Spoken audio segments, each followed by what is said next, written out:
can you tell us how you came to hear about this story? Sure. So I'm a reporter at the Toronto Star, and I was on an assignment in 2012 that was a bit strange. My editors had me live in the Path network for 2 weeks. So I wasn't living I lived in a hotel connected to the Path at One King West, but the whole point was don't go outside for 2 weeks. And we're going to make this into a graphic novel in the paper and see what you can find out. So this was even before, this was 2 years ago, before the lockdown, because it sounds like you were doing a sort of a dress rehearsal for a lockdown. Right. It was good practice. I drove myself batty down there. So yeah, for 2 weeks I was down there kind of exploring, and I've always loved history and I love Toronto history. So one of the things I thought I would look into was whether or not there were interesting mysteries connected to that part of town. And someone had told me, a local historian told me about Ambrose Small and how he had a theater that used to be where the Scotia Plaza is now.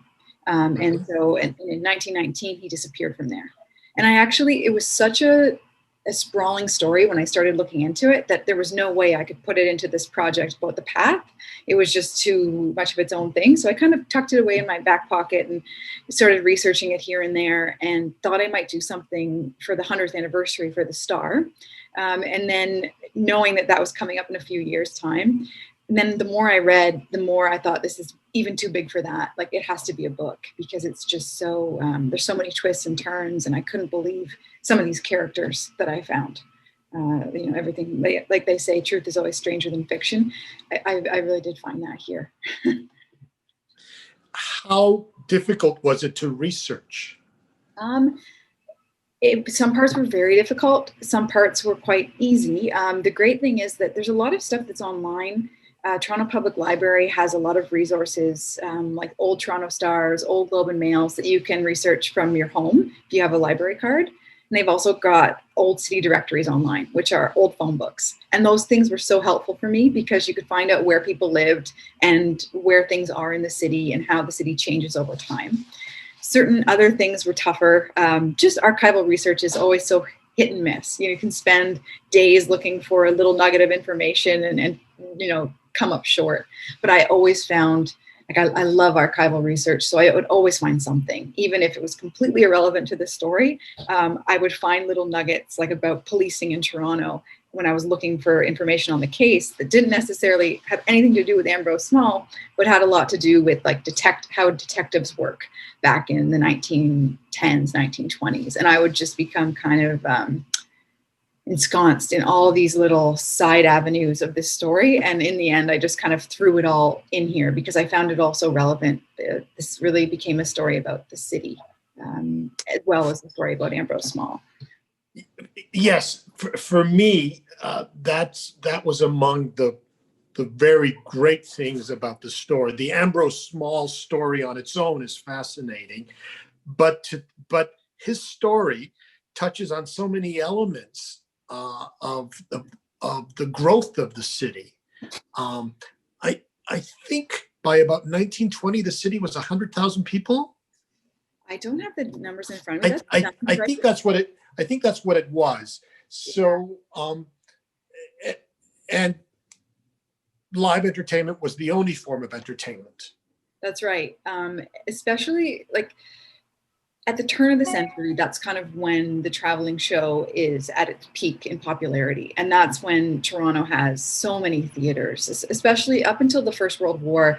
The theater market here is so competitive. There's burlesque, there's, of course, the Royal Alex is on the scene. So you have your prestigious houses, and the Princess Theater, also very well respected. And then you've got Ambrose Small's Theater, which is a little more of a discount option. There's about a dozen legitimate theaters downtown in the core, and they have shows every night of the week. And people go to them like they would watch television. They're not that expensive. It's such a part of the city's culture. And there's no, radio's not a big thing. There's still not, of course, there's no television. People have pianos in their homes, and they've got church services to go to. But aside from that, there's not a lot going on except for theater. So it's a big deal. Yes. And as you said, there are many different kinds of theater. So you could see Shakespeare at the Royal Alex, or basically vaudeville at the Grand Opera. Right. Yeah. Ambrose Small Theater. Yeah. and the Shea brothers have opened up a couple of theaters, of course, where like the Elgin is today. Yeah, the Winter Garden is now open. It's kind of a really fascinating time and a great time to be in the city if you love theater. So talk to us a bit about what you discovered about Ambrose Small that surprised you. I think the thing that surprised me the most, because when you first read about this story, you read about kind of what a mean guy he was, that he didn't treat his employees very well. He didn't treat his wife very well. He was known to be corrupt and take shortcuts and kind of steal money from people through bad business deals. So I was surprised when I found out that at the beginning of his career, when he's a young man in his 20s, working his way up through the theater world, his reputation is exactly the opposite. He's known to be this nice guy. He looks out for the stage hands. He helps them get better deals. All the actors love him because he's really good at promoting things. And the reporters who hang out with the theater crowd, they all really like him. And it becomes evident that as he gains power, he begins to get this reputation as being this mean-spirited guy. But early on in his career, he's in the newspapers for being, the most popular treasurer in the city among the theaters, or he's in the newspaper for receiving a diamond pin from the grateful union of stagehands who were so happy that he helped them. So it was really surprising for me to learn that. And also one of my favorite details is that after he disappears, and this story goes on for decades, and people are kind of finding little bits and pieces as the years go on. And in 1930, I think, two young boys find Ambrose Small's daybook in the dump, just going through some garbage. And in the back, he had kept all these newspaper clippings describing his early rise when he was a nice person, about all the things that he had received. And I thought that is so interesting that this did matter to him. And I thought, anytime you can kind of get beyond this, like the black and white characterization of someone, I think it just adds an interesting layer. And I really liked that when I found that out. It's almost as if the business that he went into hardened him and forced him to act in ways that he didn't want to, but that was the only way he could succeed at it. Yeah, I mean, the theater business is filled with people like Ambrose Small, especially in the States at this time, like these larger than life characters who kind of act with impunity, that are kind of have their own kingdoms when they have all this power, like the Claude Erlinger and the Syndicate, the Schubert brothers. There was a lot of stories about all these people who had these great networks of theaters, sort of, they didn't like criticism. They would blacklist people. They would treat people, poorly just to kind of get what they wanted and get their shows going. So it definitely fit into the mold of powerful theatrical magnet of that time period.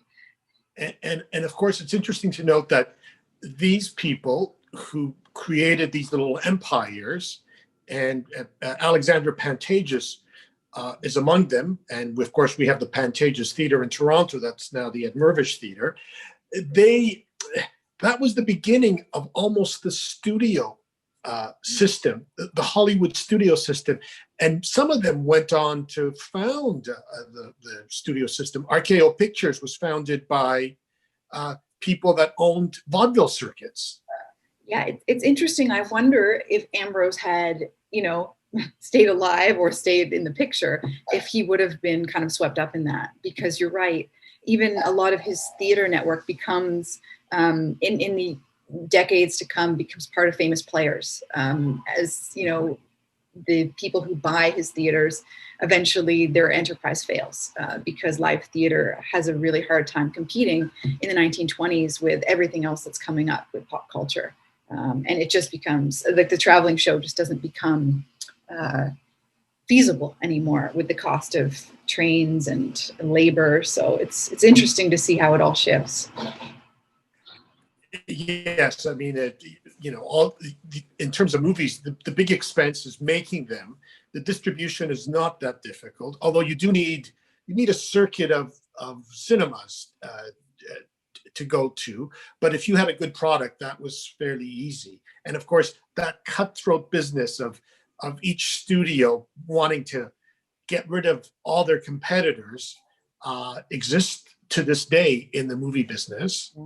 It's that early 20th century showbiz culture is now more in the movie business than anything else. Yeah.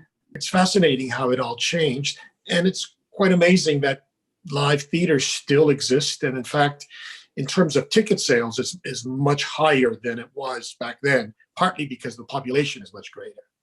Yeah, no. And that's one of the sort of side treats of your book, sort of showing the roots of that, especially in Canada, where we've been so dominated by American pop culture for so long. Many of us didn't know that it actually existed here, and there was a lot of theaters all over the place. Even the smallest towns had one. It's like, to look at the map of Ambrose Small's network in like right around the First World War. It is incredible to see all the little places that have theaters and are part of this network and get New York shows, like Ingersoll, Ontario. That's not a big place. Also, there's like St. Catharines is a very big theater town. I've got the book here, actually. I'll just like hold up that map, which shows, all the places that he had theaters, and it's all connected by rail. And he's also really smart once they discover mining in the north. And, Toronto, of course, is changing into a financial hub because of that. He opens up theaters in Sudbury, Blind River, and North Bay to kind of capitalize on that. So it's like you said, everywhere has its own place. Yeah. No, that's right. So we won't spoil the big reveal at the end of your book, but having read it, it seems very, very plausible to me, because the mystery has never really been officially solved, has it?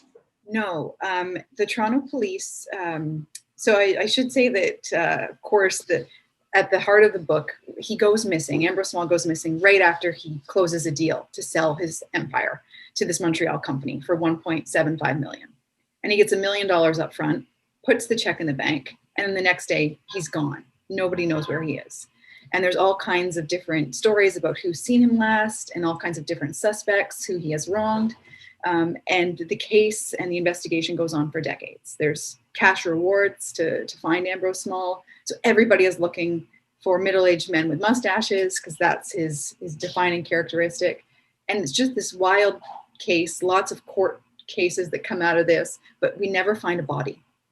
And that means that, policing in those days, it's not a scientific era for policing. That was one of the other interesting things that I kind of found in doing this research is learning about how policing evolved. And they really had to rely on interviews with people. And of course, crime scene investigation. But with this, there wasn't really a crime scene that they knew of. So they didn't ever find a body, and they kept going and investigating for decades. And they finally closed the case in the 1960s and threw out pretty much all of their investigation notes. Some stayed, so I was able to access some of them. But yeah, they never did find out what happened. The Ontario Provincial Police in the 1930s, though, they were ordered to kind of go over all the Toronto police notes and kind of put it together. And they came up with a convincing theory, I think, that I have at the end of my book. And they basically say the Toronto police really screwed up on this. The answers were here the whole time, and they spell out what they think happened. So I won't get into that, but it is fascinating. And that document to me was so worthwhile to have. It kind of formed the spine of the book at the end, when you can kind of see what was going on behind the scenes and what the police didn't say. Mm-hmm. I always love just getting into secrets 100 years later. Yeah. And in the end, I think the theory really is all about character. That was the key to it. Yeah, very much. Like, people who he had wronged and people who had these grievances against him become sort of the basis of the OPP case. They say, look at this situation here, and they have a couple people there pointing a finger at, that they say, you know, these people probably had something to do with it, knew what happened, and these people were never really held accountable and were never really questioned. And so it is interesting to watch that. And it's also a story of wealth and privilege in terms of how the investigation shakes out. Because of course he lives in Rosedale. He's one of the city's elite. And his wife, of course, it's no spoiler to say his wife is someone, of course, who comes under suspicion, and how she's handled by the police is really fascinating, because she's this, you know, society woman. So it's neat to see. Oh yeah, no, it is. It's terrific, and you discover so many different histories of neighborhoods and locations, like the cemetery at Yonge and St. Clair that most people don't know exists. Yeah, that's great. That's one of my favorite parts of the book, because so many people are buried there, and it's a Catholic cemetery, and that's a huge part of the story too, is the religious tension, because Ambrose and his wife are Catholic. She is very Catholic. He doesn't really care about religion all that much, but Toronto is a very Protestant city, so into this, and in the aftermath of the disappearance, there's so much resentment towards her as a Catholic woman that builds in the press and in the court cases, and you know, there's money at stake, and people are concerned that it's going to get into Catholic hands, and it's just it's wild for someone like me who didn't really know all this history about the city. It was so fun to read, and there's a great book too by a historian. It's called Toronto, the Belfast of Canada. And I think it's William Smith. I can't remember the name off the top of my head, but if you Google that book, it's just such a great read about Toronto in that era, and about just how much those religious tensions played a role. It just was so foundational. Yes. So having lived here all my life and not knowing anything else, I've always thought of Toronto as boring, and, you know, Toronto the good. I think that's a fairly common view of the city. And in fact, you know, given what you discovered and what you talk about in your book, it wasn't like that at all. It was actually quite an exciting city in the teens and the 20s. Yeah, and especially for someone like this, like Ambrose Small, and that world that he inhabited, it's such a fast-paced world with all the newspaper reporters and the theater people. They're all hanging out at the bars downtown. There's underground gambling. There's underground drinking once Prohibition comes in, and there's all kinds of interesting side stories, and fascinating characters who are kind of living on the edge of respectability in this city, where, like you said, we always hear about Toronto the good. In this book, there's so many scoundrels and schemers, and they kept me fascinated. Luckily, a lot of the scoundrels left a lot of writing behind, which was great for me. And the other thing that I think is worth noting is as we reassess the city and its history, is that, you know, just even in pop culture, we're starting to look at Toronto in very different ways. Murdoch Mysteries is another good example of that, right? Where they use Toronto as the location for all this stuff. And again, growing up, I never thought of Toronto in that way. But of course, like any city, it has that underbelly, Yeah. and it's really has been hidden, I think, for the most part, at least for my generation. But it's there, and it just makes the city so much richer. So Ambrose Small, there's money, there's sex, there's showbiz, there's crooks, there's so many different elements that make for a great read, and probably I would imagine a great film at some point or other. Yeah, there has been a film. There have been in the 90s. Yeah, I think it was the 90s. And like there was a book in the 70s by a Toronto Star journalist as well. So it's one of those stories that people love to kind of sink their teeth into. So yeah, if you want to find out more, there's so much out there, which is great. That's right. Now, what about theater? Is it something that you've always been interested in, or? Yeah, I love the theater. When I was a kid, that's what I wanted to do when I grew up. I wanted to be an actress. I wanted to be an actress in the theater.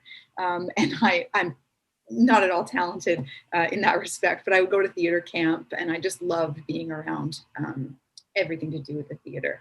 And I love going to see theater in the city. So I was really drawn to this story just because it allowed me to learn so much more. I never knew anything about, like you said, that Canadian side of sort of the rise of the theater. And I didn't know anything about, just the economics of it, which was so fascinating. And for this, doing the research, I got to go to a lot of theaters behind the scenes to kind of do a little digging. There's not a lot from Ambrose Small's empire that still stands, but the Grand Theatre in London is part of that. And so I got to go and walk behind the scenes there, and they took me on a big tour when I was doing my research. And, he was a guy who also was known to have a lot of secret rooms built in his theaters. And so the one guy giving me the tour in London took me to what is now a hat room, costume room, but it used to be a room for him to have dalliances with the chorus girls. So it's just such a fascinating world. And in the backstage of these theaters, as I'm sure is the case at the Royal Alex, there's so many great old artifacts that are just still on the walls, posters from the 1920s. It's just such a neat bit of history and such a great world to inhabit. Yeah, I mean, Backstage really is another world, and it's much of it is kind of sordid because no one is supposed to see it except the people who work in it, and many of them are transitory, right? They do a show and then they leave. Right. So there isn't a constant backstage, right. and it creates an environment that doesn't change very much. The only changes would be occasionally you see new technology, but otherwise it would be the same as it was in 1920. Yeah. At many of these theaters, the ones that are still in existence. Sadly, the Grand Opera is, as you said, is gone. Yeah. But the laneway there is still called the Grand Opera Lane. Yep. If you're walking on Adelaide Street in front of the Winners there, you'll see it. And I always love it because it's this little flicker of this story that just totally took over the city 100 years ago, but that is not that well known anymore. I mean, people do know about it, but it's the degree to which people cared about this. I can't really overstate that. Like one time, I think it was the Prince of Wales, one of the royals was here on a royal tour, and he was asking the press about Ambrose Small. Like it was just a world-renowned case at the time. So, yeah. Well, yes. And as you point out, I mean, it's in your book, I mean, they had to go to the West Coast to find someone, and there were people undercover. I mean, the wildest things that as you've said, sometimes truth is a lot more interesting than fiction could ever be. Yeah. And that is the case with this story as well. I think so. I couldn't have made it up if I wanted to. Yes. No. It really is a great book in so many different ways, but especially for someone who is interested in Toronto theater or someone who's interested in the city at all. It is among the best things that you could do to discover about Toronto and Toronto theater in particular. So thank you very much for putting all that effort into it and bringing this story back into our consciousness. And I don't think it really will ever go away. Every couple of generations, people will rediscover it. And from what I can tell, the book has been quite successful. It's not out. It's now out in paperback. That doesn't happen unless it's a success. Yeah, actually, I was really thrilled. It was nominated for a Toronto Book Award. So that's great. Just up with an incredible slate of books that kind of shed light on our city in all these different ways. So I was thrilled to have that. It's been a really fun ride for me. Well deserved. It's I mean, I read it in a couple of days. I really could not put it down. And because my interest is there to begin with, but it was fascinating read, and I discovered things I didn't know, which I always love for any work of art. Just if I can learn something I didn't know, it's even better. So thank you very much for that, and thank you for taking the time to do this. My pleasure. I know it's and again, if you're looking for a great book, especially with the holiday season coming up as a gift, this is it. Well, thank you very much, John. It was so nice to talk to you. Nice to talk to you.